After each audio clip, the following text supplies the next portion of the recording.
Hi dear students, here Professor Anil Darekar from Patil College of Engineering.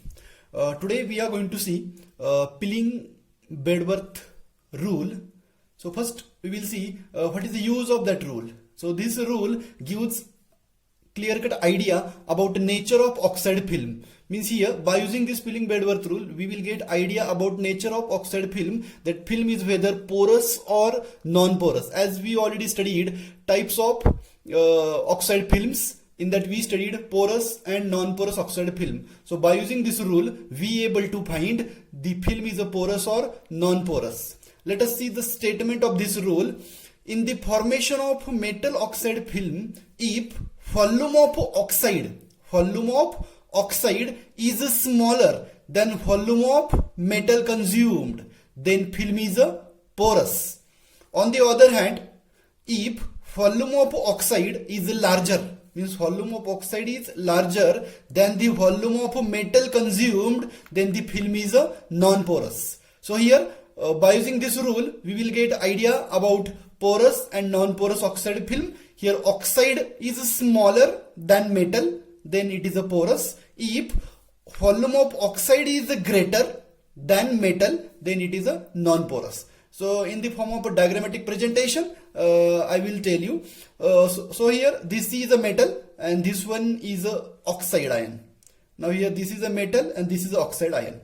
Now see here, this is a volume of oxide and here volume of oxide is less. And here volume of metal consumed is more. So metal consumed more and oxide is less, then produced film is a porous.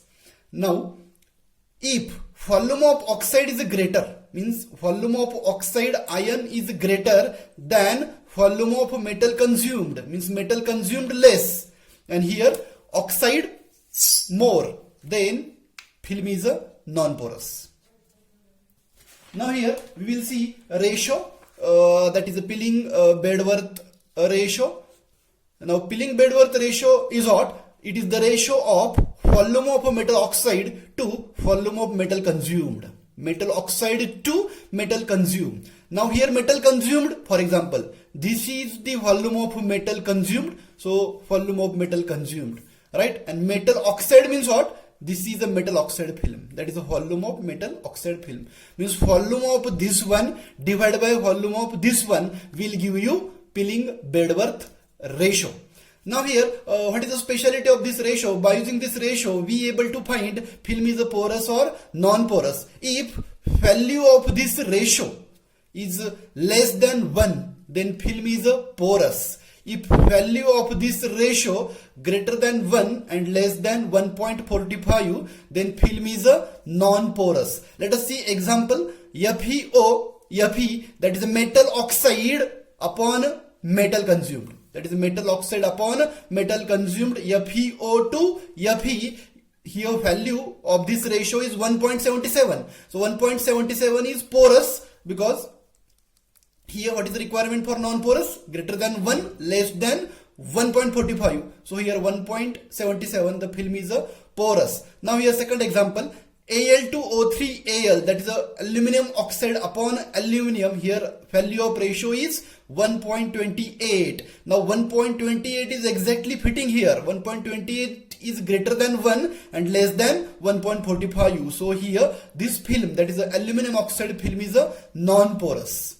Okay, so here in this way we studied Pilling-Bedworth rule and ratio and how it is useful to get idea about porous film and non-porous film. Now let us see second type of corrosion, that is electrochemical or wet corrosion, or it is also called as immersed corrosion. As we already studied first type of corrosion, that is a dry corrosion or atmospheric corrosion. Now second one is wet corrosion. Now what is mean by wet corrosion, or what is mean by electrochemical corrosion?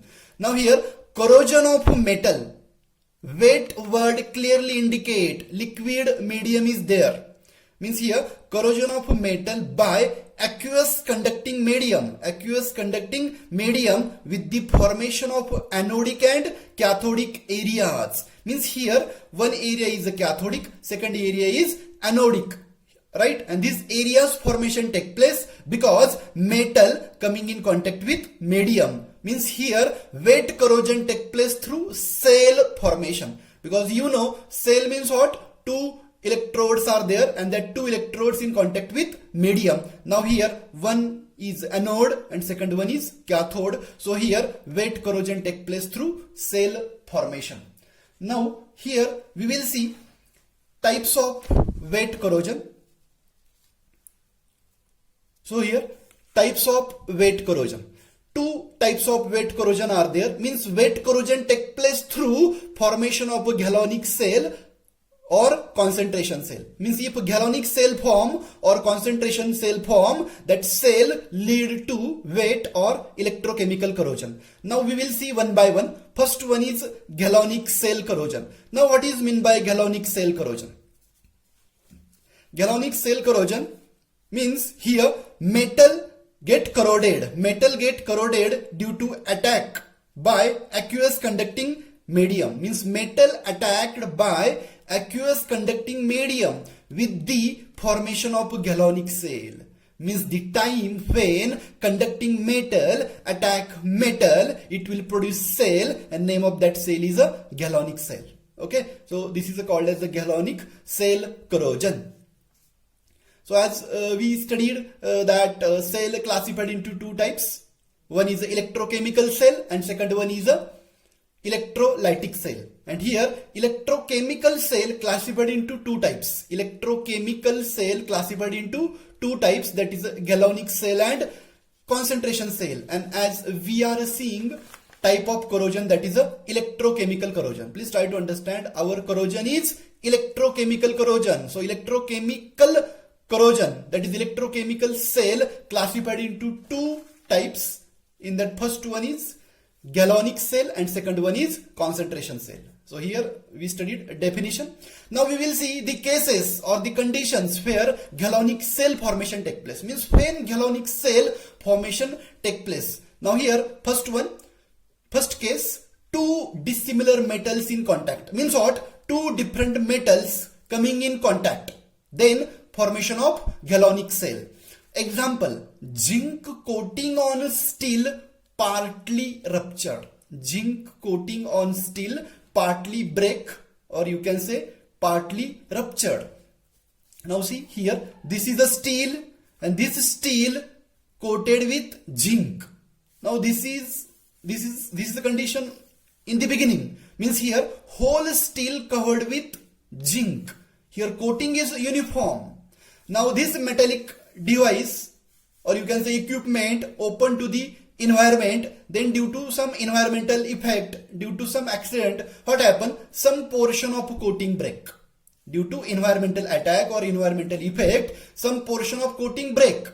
And if that metallic equipment, if coming in contact with aqueous medium, if that metallic equipment coming in contact with aqueous medium, then what will happen? The area where coating is break, that metal directly coming in contact with medium, and here our coating in contact with medium. So please try to understand, here steel in contact with medium and here zinc in contact with medium. So here two dissimilar metals. You have understood? Two dissimilar metals are in contact with aqueous conducting medium. Then it will produce galvanic cell. Because you know galvanic cell means the cell in which two dissimilar metals are in contact with medium. Now here coating is zinc and here base metal is steel. Coating is zinc and base metal is steel. So here out of two, one undergo corrosion. Now who will decide that coating undergo corrosion or base metal undergo corrosion? That will depend upon their position in galvanic series. Now we will see galvanic series and we will see the position of steel and zinc.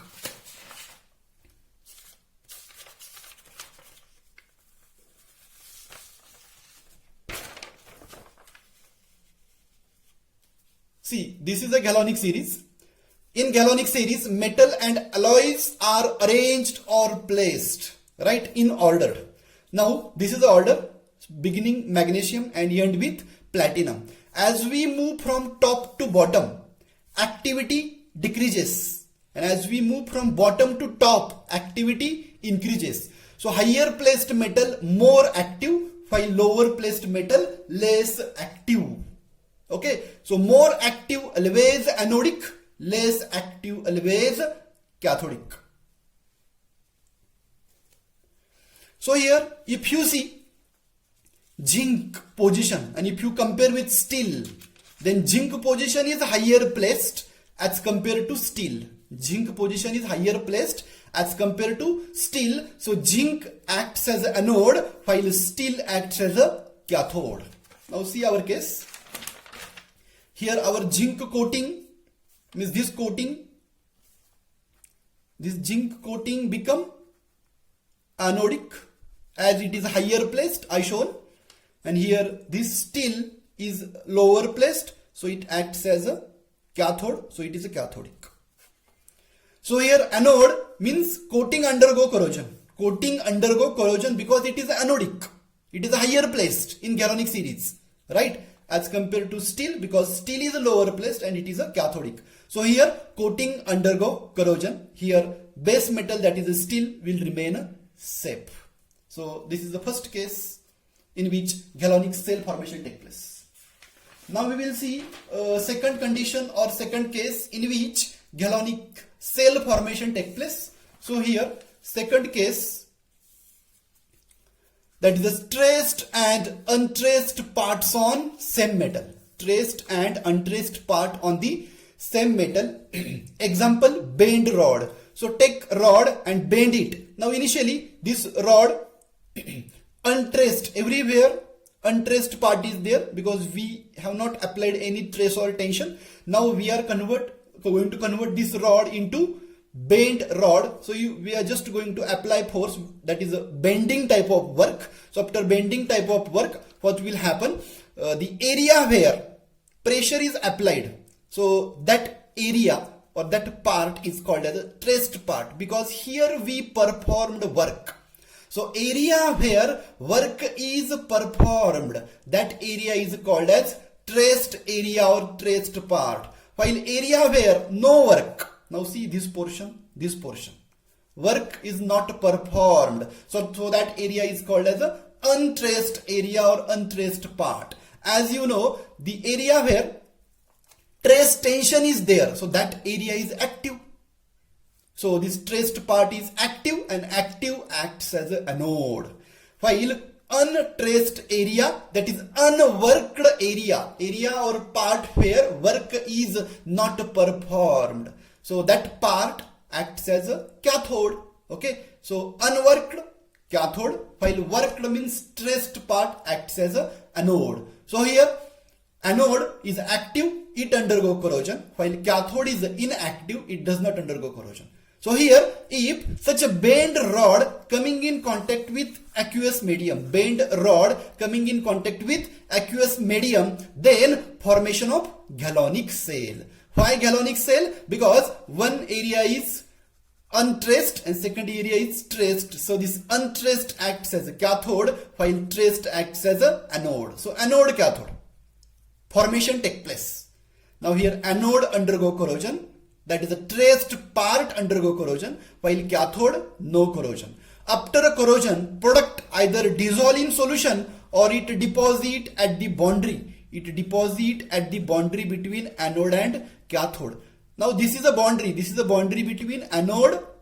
This is a boundary between anode and cathode, because this is a cathode and this is an anode. Because why this is an anode? Because this area is traced area. So at the boundary, product deposition take place. Now third case we will see, that is impurities in metal. Impurities in metal means we have a metal sheet and that sheet is not pure, sheet contaminated with some impurities. Now we will see one example. Main, or you can say base metal, that is a copper sheet is there, and copper sheet having a zinc as the impurities. Means zinc as the impurities present in copper. Let's see, this is a sheet of copper, okay, that is a base metal copper, and in that sheet impurities are there, impurities present. Now here impurities zinc, okay, so here base metal is copper and impurity zinc, and such a impure metal coming in contact with aqueous medium. Now what will happen? Now here, as I said, what is the requirement for formation of galvanic cell? For galvanic cell, we require two dissimilar metal. Now see, one is zinc and second one is copper. These two different metal coming in contact with aqueous medium. So formation of galvanic cell. Now here, either impurity acts as anode or base metal acts as anode. Now out of two, one is anode and one is a cathode. Who will decide? Here, position of metal in a galvanic series will decide that zinc is anode or zinc is cathode. Let us see position of zinc and copper in galvanic series. Now see galvanic series. Position of zinc is here. Position of copper is here. So zinc higher placed, so it is anode. Here copper lower placed, so it acts as a cathode. So in this case, here this zinc means impurity acts as an anode, while this copper, that is a base metal, acts as a cathode. Okay, so here who undergo corrosion? As I said in the beginning, only anode undergo corrosion. So here in this case, impurity means zinc undergo corrosion, while base metal remain safe. Base metal remain safe. And one thing you keep in mind, if impurity active means anode, then rate of corrosion is fast. What I am telling, if impurity active means anode, then rate of corrosion is fast as compared to base metal. Now we will see same example, only we are going to change. Base metal we are taking zinc, here copper. Now here we are taking base metal zinc, and here we are taking impurity copper. Now this is a sheet of zinc, and in the sheet of zinc copper as impurity. Now here galvanic cell formation will take place and this one will undergo corrosion. Now who one acts as anode? As I said, zinc higher placed. So in this case, this base metal acts as an anode. And here this impurity acts as a cathode. Now why this impurity is cathode? Because copper position is lower. And why this base metal is anode? Because zinc position is higher. So here in this case, base metal undergo corrosion. Impurity will not undergo corrosion. Means here main metal undergo corrosion. And in this case, base metal remains safe because it is a cathode. And here impurity undergo corrosion because impurity is anode. Okay, so in this way, we studied three cases in which galvanic cell formation take place. In the first one we studied, that is the two dissimilar metal in contact. Then second one we studied traced and untraced parts on same metal. And third one we studied, that is impurities present in metal. Now here we will see second type of electrochemical cell corrosion or wet corrosion. That second type is concentration cell corrosion. Concentration cell corrosion. Now concentration cell corrosion, also called as differential aeration cell corrosion. Differential means different and aeration means air. Air, that is oxygen. So different in concentration of oxygen. Okay, so concentration cell means here concentration different. Differential aeration, that is a concentration of oxygen different. Now let us see definition. Now what is the definition? Here concentration cell corrosion means corrosion due to varying or different concentration of oxygen on a metal. Means metal surface is the same, but some surface of metal with more oxygen and some surface of metal with less oxygen. That is what? Varying O2 concentration on metal surface. Let us see conditions in which concentration cell formation take place. So in that first one we will see partial, you can say incomplete, immersed, you can say deep of metal. Means partial immersion of metal. Partial immersion of metal. So here example, water in metal tank. Now this is a metallic tank, and in metallic tank we have taken water. Here metal tank is a half filled, means not completely filled. So you can say this is a metal, this is a metal, right? And this metal partially immersed in water. Means some portion of metal in contact with water. That is what? Partially. Partial immersion of metal. Now you can see here, this is a empty portion. And here this is the portion where water is there.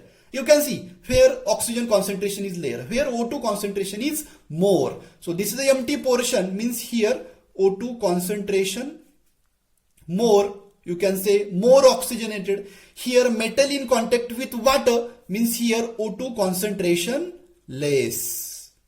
So this metal more oxygenated because it is a empty, water is not there. Here this metal surface is a less oxygenated because water is here. And always keep in mind, less O2 concentration always acts as an anode. And here more O2 concentration always acts as a cathode. So here less O2 concentration anodic and here more O2 concentration cathodic. Now here, as you know, who undergo corrosion? Anode undergo corrosion. Means this metal undergo corrosion. Means the metal in contact with water, that metal will undergo corrosion. Okay. So here after corrosion, here product deposit at the boundary. Product deposit at the boundary. Now what is this boundary? This is the boundary. This is the boundary between anode and cathode. Because this area is cathodic, this area is anodic, and this is the boundary. So product either deposit at the boundary. What is this product? Corrosion product. And who undergo corrosion? Here this metal undergo corrosion. That is anodic. So product deposit at the boundary or it dissolve in solution. Now second interesting example we will see, in which here metal partially in contact with water. Water drop on metal. Means metal sheet is there. Metal sheet is there, and on that metal sheet one drop of water is there. Now simply you imagine the portion of metal or area of metal where water drop is there, means that area of metal covered with water droplet. So in that area oxygen concentration is less. Why less concentration of oxygen here? Because this portion of metal not directly in contact with atmosphere. In between the atmosphere and surface of metal, what present? Water droplet is present. So because of that reason, this area is less oxygenated and this remaining portion or remaining area of metal is more O2 concentration. More O2 concentration. So here, as you know, less O2 concentration, it acts as a anode. While more O2 concentration, it acts as a cathode, as I said. So here this portion of metal acts as anode. So this metal undergo corrosion, while remaining portion of metal is a cathodic. So this portion of metal will not undergo corrosion. So here this metal undergo corrosion because this acts as a anode, and product of corrosion deposit at the boundary. Product of corrosion deposit at the boundary between a anode and cathode. Because this is anodic and this is a cathodic. So product deposit at the boundary. Then we will see second case of concentration cell formation, or you can say different. So let us see second case in which concentration cell formation take place. That second case is a partial burial in ground. Example, electricity pole.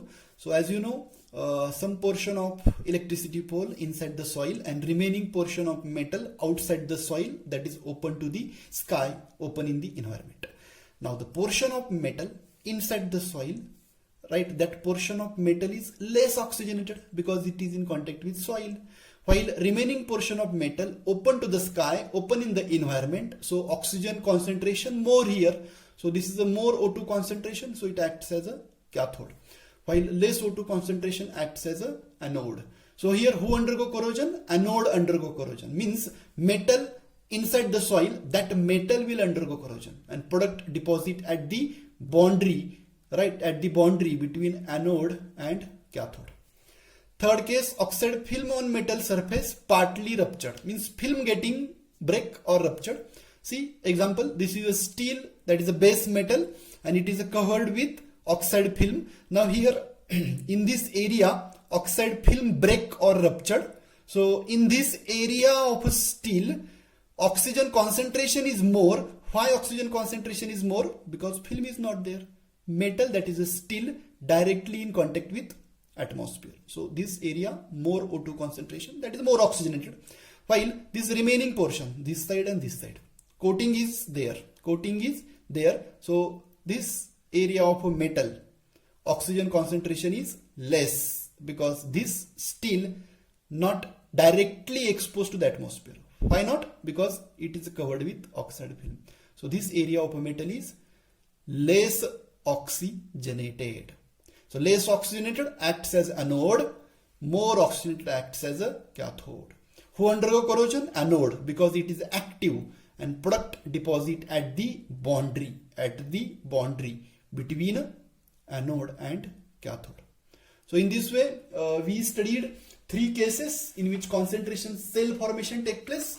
So in that, first we studied, that is a partial immersion of metal. Example we studied, that is water in metal tank and water drop on metal. Second case we studied partial burial in ground, and third case oxide film on metal surface partly ruptured. Okay, so in this session we completed Pilling-Bedworth ratio and how it is useful to study nature of oxide film, and then we studied wet corrosion, definition of wet corrosion, and the cases, or you can say types of wet corrosion, that is the galvanic cell corrosion and concentration cell corrosion. Thank you for watching.